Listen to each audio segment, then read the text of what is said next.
In this video, we are going to learn about the latch. So, what is latch?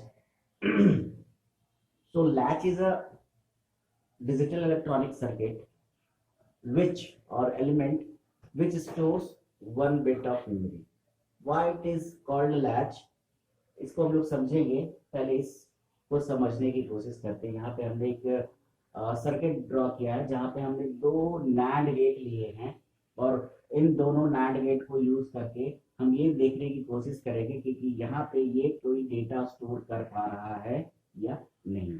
तो we have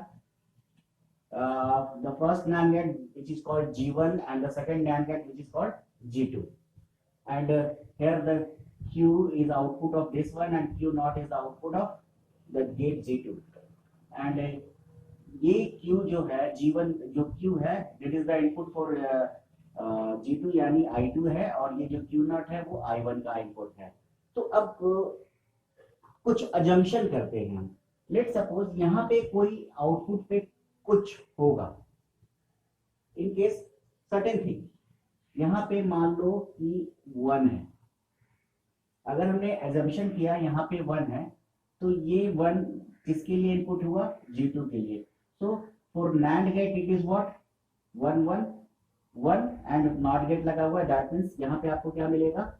0 मिलेगा। और जब यहाँ पे 0 मिला तो आप इस गेट के लिए देखो तो यहाँ पे ये भी NAND गेट है, यहाँ पर आप दोगे 0 0 तो 0 और यहाँ पे क्या मिलेगा आपको?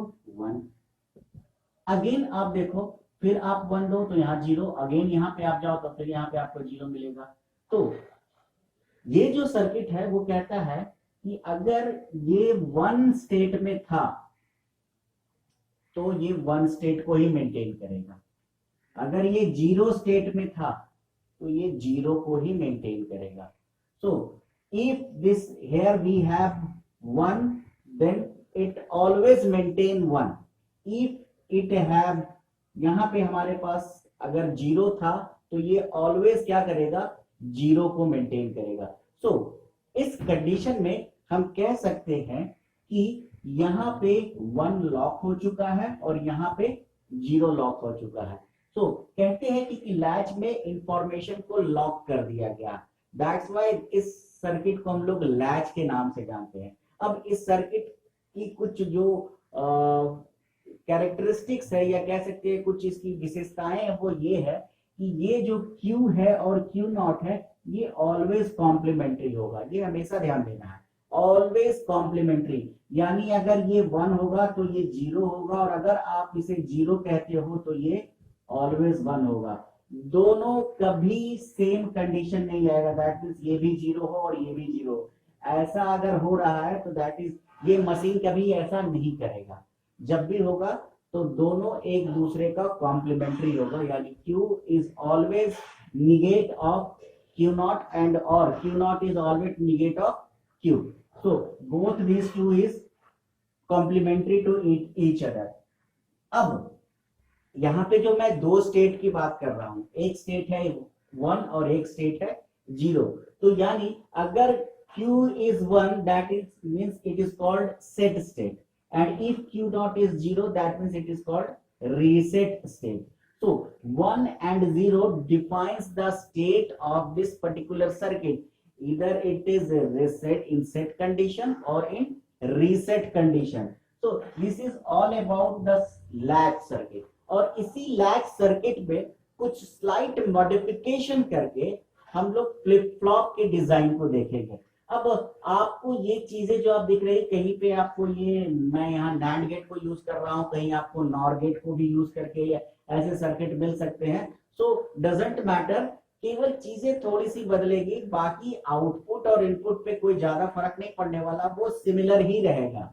ठीक है, तो this is latch circuit and this latch circuit इसमें थोड़ा सा स्लाइट मॉडिफिकेशन करते हैं तो हम लोग फिर इसे फ्लिप फ्लॉप में कन्वर्ट कर सकते हैं। और फ्लिप फ्लॉप तो लैच का इस्तेमाल तो डेटा को हमने स्टोर करने कर लिया, यानी एक मेमोरी एलिमेंट को हमने यहाँ पे क्या किया? स्टोर कर लिया। That means this is a 1 bit memory element. यहाँ पे या तो आपने 0 स्टोर किया या फिर आपने 1 स्टोर किया। तो एक मेमोरी एलिमेंट के तौर पे काम कर रहा है। लेकिन अब इसे फ्लिप फ्लॉप में बदलने की जरूरत क्यों है, या फिर लैच और फ्लिप फ्लॉप में क्या ऐसी चीजें हैं कि दोनों को हम लोगों को साथ में पढ़नी पड़ रही है, या दोनों एक दूसरे से जुड़ी हुई है। तो यहाँ पे जो आप देख रहे हो कि ये अपने स्टेट को चेंज नहीं कर रहा है, यानी वो ये जिस स्टेट में है उसी स्टेट में अपने आप को मेंटेन कर रहा है। तो यहाँ तो केवल आप रीड कर सकते हो, जब राइटिंग की बात होगी तो उस टाइम पे तो आप नहीं कुछ कर सकते हो। तो फ्लिप फ्लॉप में कुछ ऐसा ही स्लाइड मॉडिफिकेशन किया गया जहां पे हम या तो memory as a memory cell use करें, जिसमें कि हम डेटा को स्टोर भी कर सके और डेटा को रीड भी कर सके। तो उस कंडीशन में हम लोग फ्लिप फ्लॉप का इस्तेमाल करते हैं। तो फ्लिप फ्लॉप बेसिकली किस तरीके से काम करता है और कौन कौन से फ्लिप फ्लॉप्स होते हैं उसके बारे में हम लोगों ने प्रीवियस वीडियो में समझा था। तो जो सबसे पहला फ्लिप फ्लॉप हम लोग पढ़ेंगे वो है हमारा RS flip flop, set reset flip flop. और ये सेट रिसेट या रिसेट सेट फ्लिप फ्लॉप को हम लोग से को समझने की कोशिश करेंगे, इसी सर्किट में थोड़ा सा चेंज करेंगे और देखने की कोशिश करेंगे कि आखिर ये सेट रिसेट फ्लिप फ्लॉप काम कैसे कर रहा है और किस तरीके से वो सेट हम उसको भी कर सकते हैं और फिर उसको रिसेट भी कर सकते हैं। तो वो सारी चीजें हम लोग नेक्स्ट वीडियो में देखेंगे, जिसमें कि हम लोग आरएस फ्लिप फ्लॉप के बारे में पढ़ेंगे। इस वीडियो में इतना ही। Thank you.